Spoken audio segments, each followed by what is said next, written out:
There's an interesting article which has appeared this morning about a problem with Deliveroo and Justeat, and it's about a thing called substitute accounts. And I think it works like this: the person who's going to deliver your fast food is not necessarily the person who turns up on your doorstep. The person who turns up on your doorstep may well be a migrant living in a hotel who's got a bike, who's opted to do this job on behalf of the person who is actually listed. So the person who is listed has rented the Uber Eat, the Deliveroo account, and eventually pockets the money. But the person who does the work is a migrant who is not paying tax, who is not registered, and who is probably working very hard. Now, the argument that people like Richard Tice would put out is that this means the government isn't getting tax for this work. That's not true. The person who is renting those accounts is the person who is paid, and therefore tax will be taken from that account and from that amount of money which is paid into the account. So the tax is being paid. It's just the people who are really doing the work are not genuinely paying the tax and are not on the tax system. And this is an error. This also means that Richard Tice would say, he's the, what was it, Reform UK, he would say that this means a lot of the migrant hotels are empty during the day. I'm sure the hotels are very grateful for that. But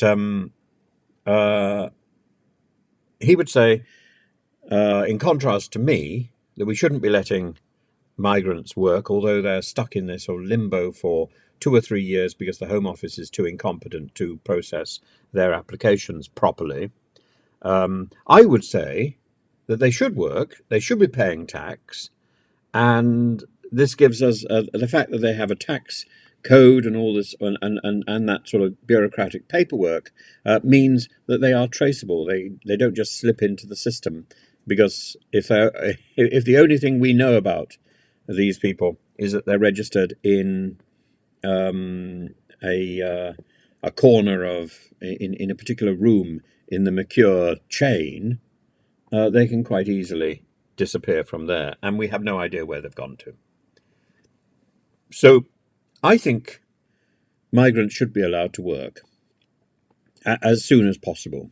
They are in many other countries, and we should follow suit, particularly if our Home Office is proving to be so incompetent that it can't process applications within 2 weeks. Now, should we legislate to stop these rentable delivery accounts? I would imagine that the legislation already exists in some form. It's a matter of applying it. But as so many of these organizations are controlled by bureaucracy outside the country, it might be very difficult to legislate. Even if the food is made and delivered here, the person on the phone is quite often based in another country anyway, and they're pinging off to a local organization that's rented out these accounts. It's a complex web, but it's a web that we've allowed to occur because of the complexity of our bureaucracy, because we've allowed systems to take control of any form of personal engagement. And when we book an Uber, on the few occasions when I've actually been able to do so successfully, we know who's going to be turning up.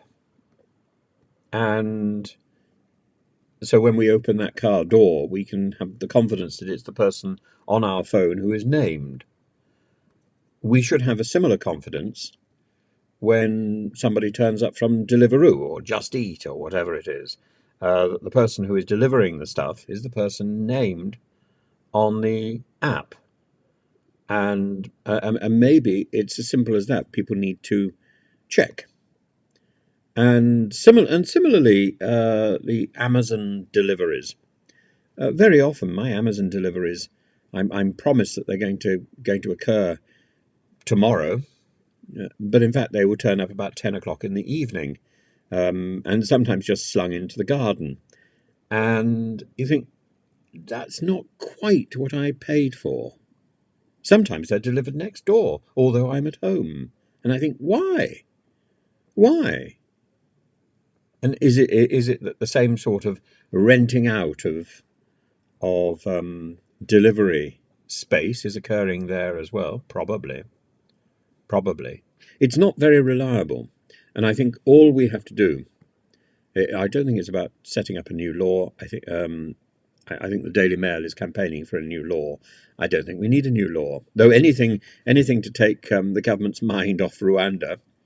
I think what we need to do is be more vigilant and check that the person who is supposed to be delivering at such and such a time, and we need to encourage organisations like Amazon to use delivery companies that provide a time frame for delivery, not sometime in the next 24 hours, because that's absurd.